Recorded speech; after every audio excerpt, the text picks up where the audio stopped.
I'm off on holiday. Where are you going? Go to Italy. Strike me down. For the debut? Is it your debut? No, it's not my debut. It's I think it's going to be my third holiday in Italy this year. Wow. So it's going to Sicily. Going to chill out. They have some fantastic. nice food there. They have a lot of nice food. What do you think of that as a link? I think that's a phenomenal segue. Should we crack on with the Innovation Ramble? Let's do it. So here we are, the Innovation Ramble. Yep. It's our podcast, vodcast today. Thanks to Sam. Usually what we do is dive into the world of innovation, one subject at a time. Last week we did the innovation of happiness in celebration of Judy Garland's death, or the anniversary of her death, which was a nice one. So if you heard that, you can go to the website. www.theinnovationramble.com. You can get our show notes, previous episodes, and link through to iTunes. Please give us a five-star rating, give us a review. Yes, please, that'd be great. So this week, for the food fans out there, it's the Taste of London Festival. Jamie Oliver and the like trying to flog their wares. So we've decided this week to do a show all about innovation around food. And we're going to split the show into 3 sections: producing and growing, and cooking food, and then finally eating. And now we'll have the usual inspirational quotes and shout outs to various people. So should we kick off with a bit of history?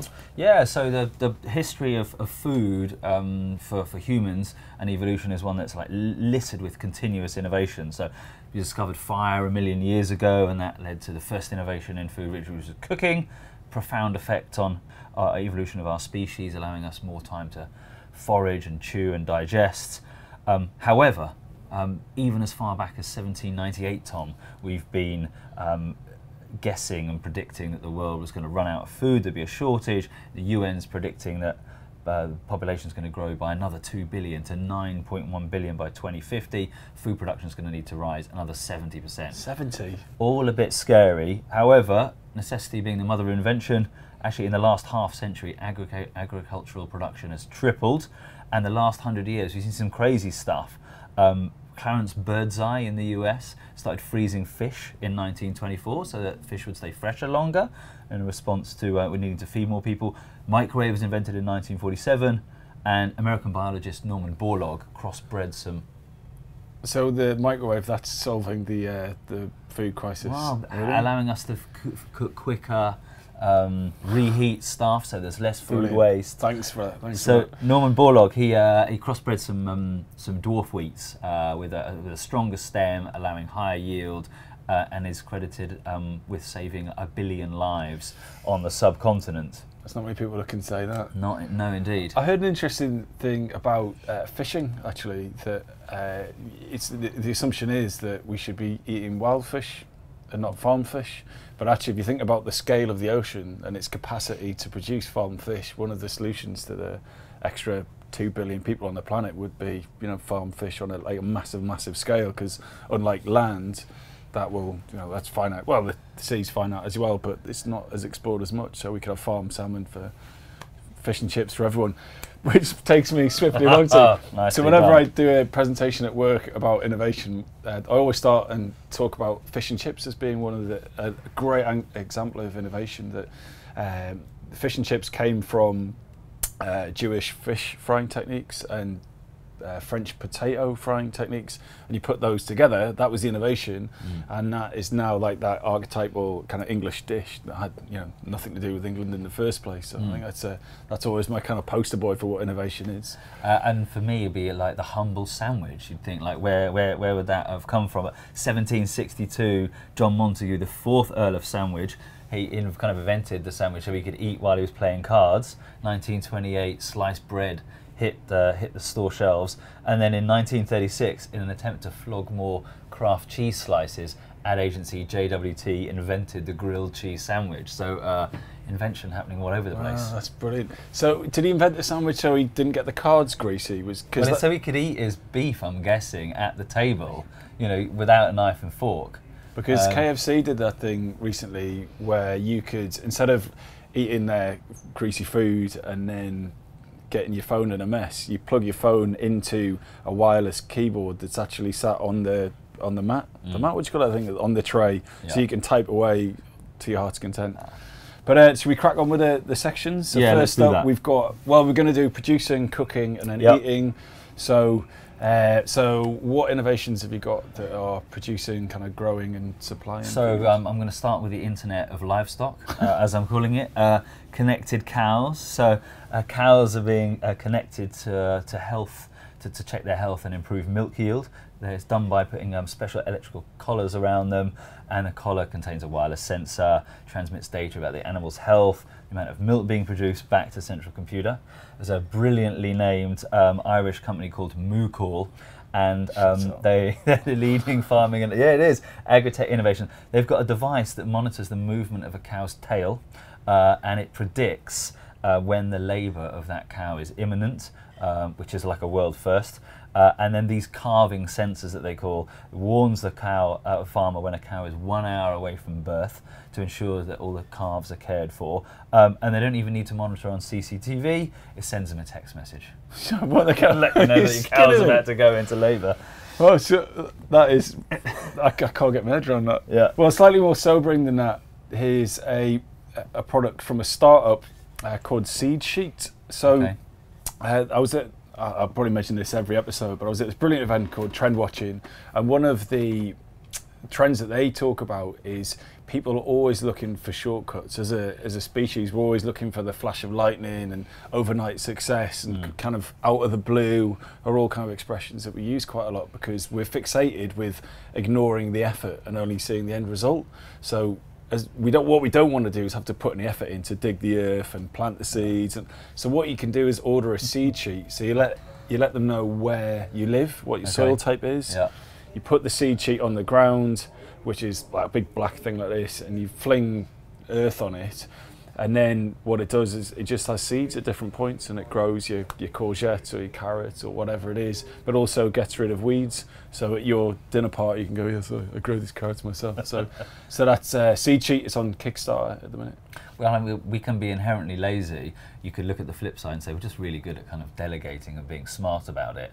And Wow, yeah. in terms of producing and growing, like management of livestock's a big deal. I think dogs have been domesticated. You're for big into livestock today. livestock. I am. Well, that's Yeah, where we're it's good. starting. You know. Okay, I didn't realise So you're so passionate about it. That's dogs, yeah. So dogs have been domesticated for 17,000 years, and as I understand it, we're using them to manage our herds. Yeah, because as a man, as a single person, you can't look after that many chickens. So, Yeah. so we've been using sheepdogs for ages, and two farmers. Sheepdogs to manage chickens. No, sheepdogs are managing sheep, obviously, Right, but okay. we used Fine. animals to look after, you know. So two farmers, Paul and Declan Brennan, have created a novel approach to unmanned aerial vehicles. They're using a drone, which they call Shep, the world's first sheepdog drone, which can move a herd of sheep quickly and easily from one field to another, significantly cheaper than using a sheepdog. So drones getting some positive news. So does that still count as free range if it's sort of being monitored by a drone? Good question. I wonder if you could taste the difference. Possibly not. I'll get in touch with them. So the next one for me is the free supermarket. It's in Denmark. So this is a way of procuring food this is very social media, I guess, but what it is a supermarket. If you take a photo of your crisps and Instagram them, you could get them for free. So you can get up to 10 free products every week if you leave a review or have some social action around food. So that's an odd, novel way of procuring your food by kind of selling it to your friends and family on Facebook. Yeah, peer review's a big deal. Food's a very social thing, so why not? I think something like half of all adults on YouTube are watching food videos. It's astronomical, the kind of take up. I'm going to flip back to drones as well. Yamaha, who you know for producing motorcycles and marine products, they've also created a drone to help with production. They've got 2,500 drones they're being used for crop spraying. So I think something like 2.5 million acres of Japanese rice farms are being crop sprayed using these drones, and they've just got approval to launch them into the US. So it's taken off. What innovation podcast? What innovation podcast wouldn't be complete without 7 mentions of drones in the first 5 minutes? But I did see the other day in Hungary, there's a drone that you can sit on now, so that they past the 1 minute mark of being sat on a drone. But anyway, Wow, that must be huge. Well, I haven't taken off yet, but so.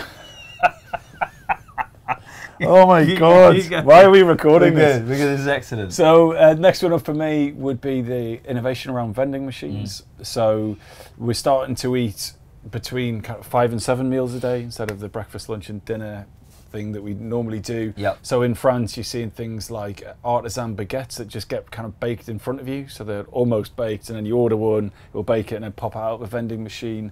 In LA, there was a cupcake ATM. So bang in your card when you take out some cupcakes.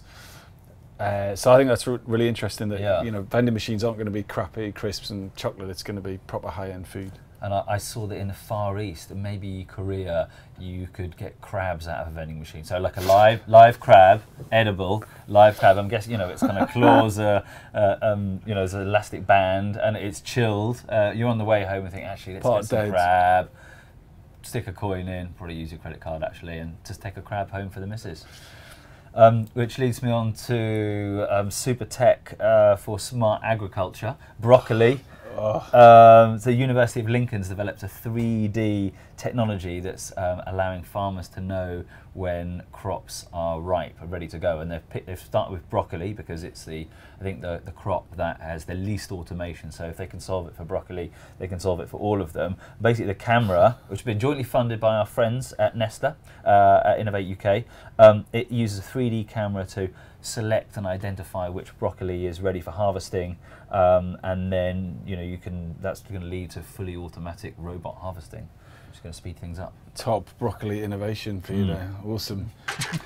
So we're on to section 2, cooking and preparing food, and I'm going to kick off with a hot and cold section. Hot section is around the June Intelligent Oven. It's able to detect, brand new out on the market, able to detect what kinds of food are being put in the oven, whether it's meat, bread, fish or poultry, and then recommend how they can be cooked. And it does this because it's got an onboard 1080 HD camera. It's got a load of food recognition algorithms and weight sensors, and is able to detect all these kind of different kinds of foods and how you should cook them. Did you tell me that you thought you'd be able to watch it while you're down the park? Yeah. Nick Dodd, big fan of the show. He was saying that you can watch it on your app, but then you can also Instagram it out or tweet it out or Facebook post it out as you go. So my chicken's nearly ready. But I just think that'd be brilliant. You know, you stick a roast dinner on, go for a couple of pints, and then you come back when it's done. Yeah. Or you could learn to cook. I mean, you know, crazy suggestion. Well, why bother when you can buy one of these for $1,500, and it'll help you out in the kitchen.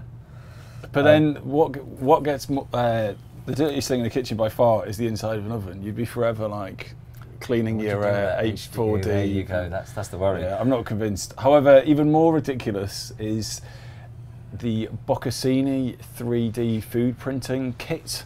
Okay. So we've had 3D food printing restaurants, Michelin star. There was a lady that did 3D printing of fungus, so it essentially a mushroom that would kind of grow in like a 3D form over a few days, and the flavour would intensify over that period.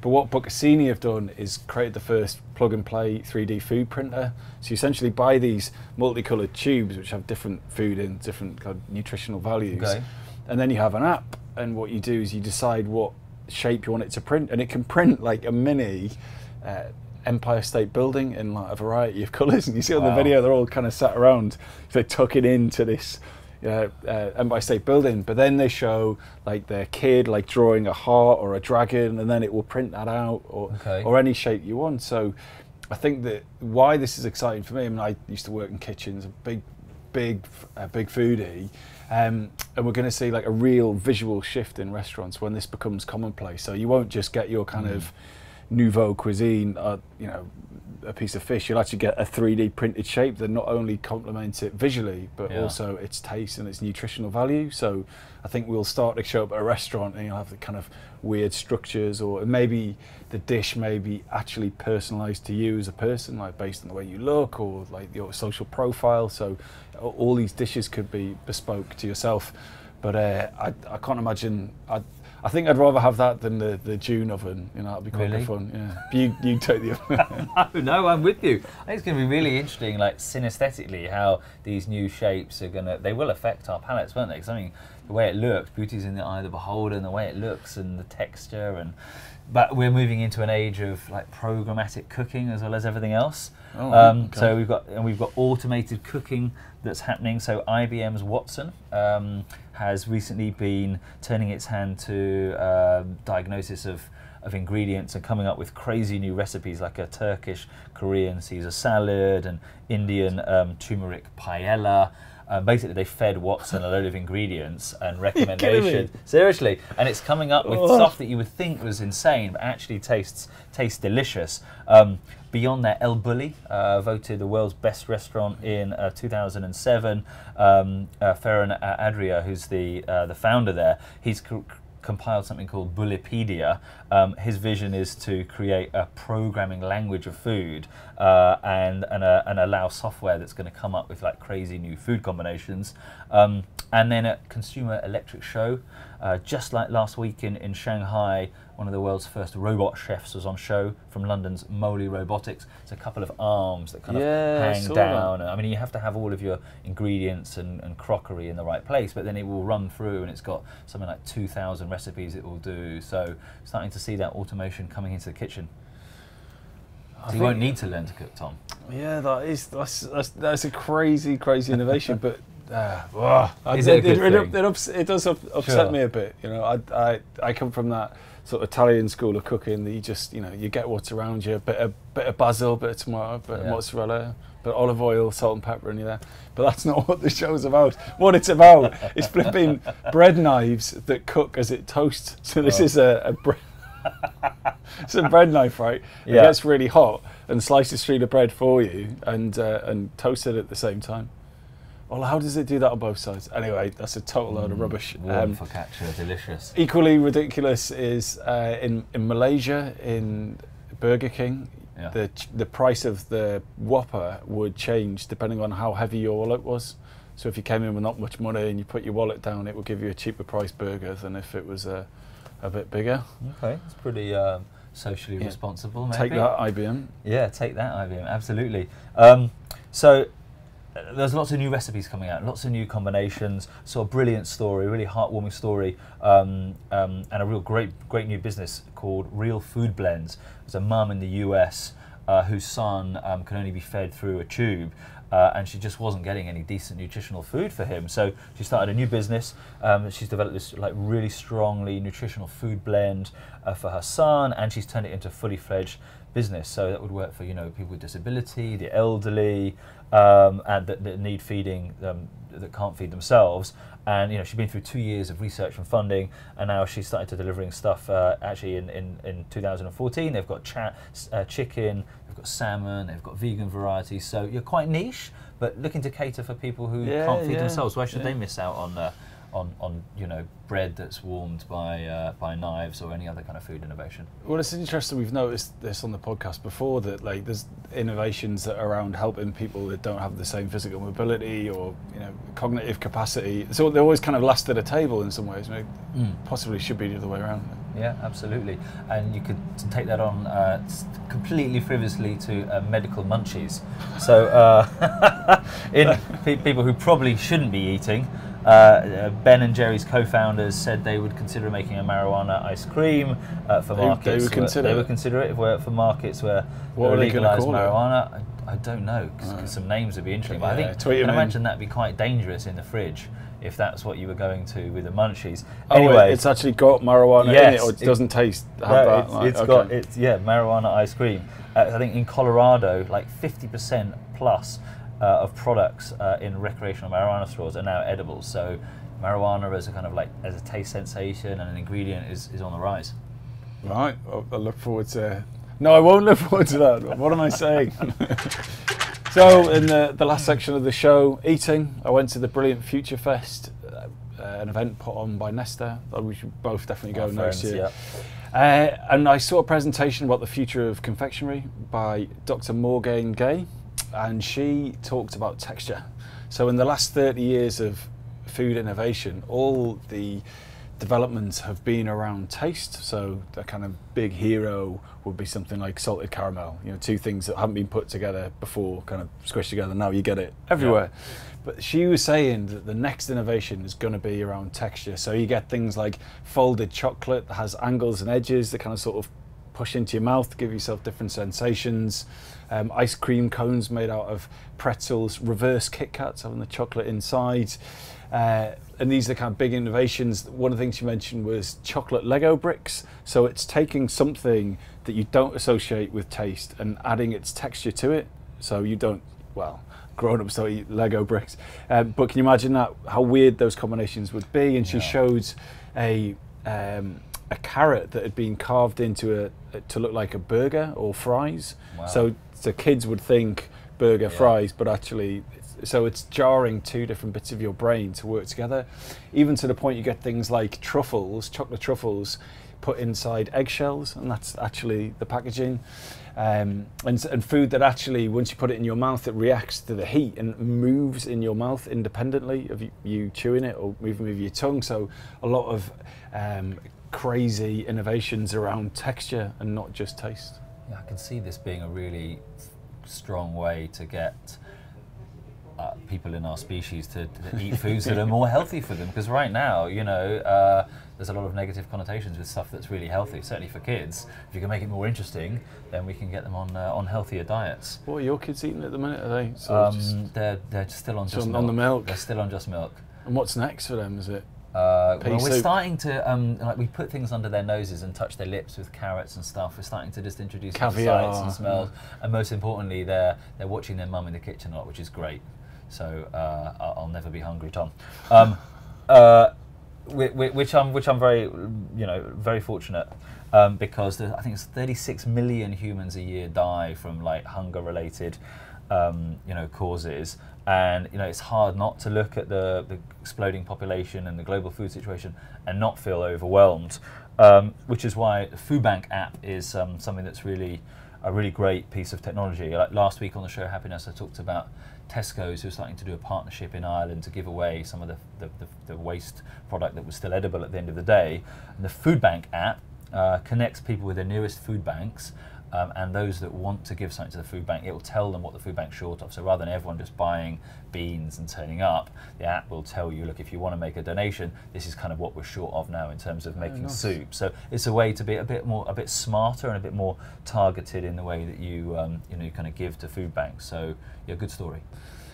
Yeah, I like that.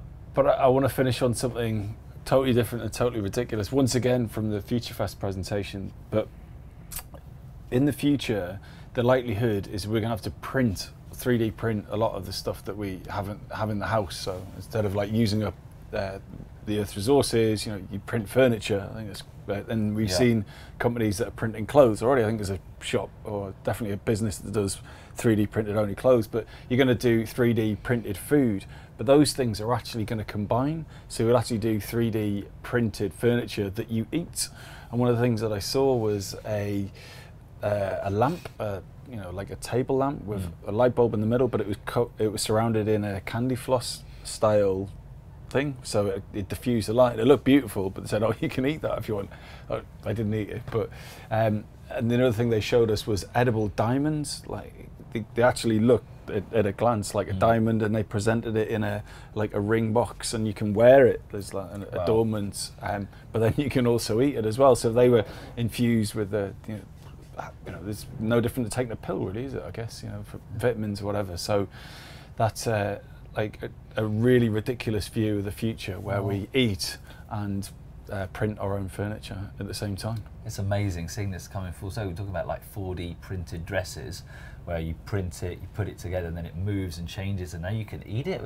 Like the reuse of you know, of products through technology is like amazing. And to wrap up what you said at the start, that food was almost the original innovation, ways of getting food quicker or expending less effort, like farming, refrigeration.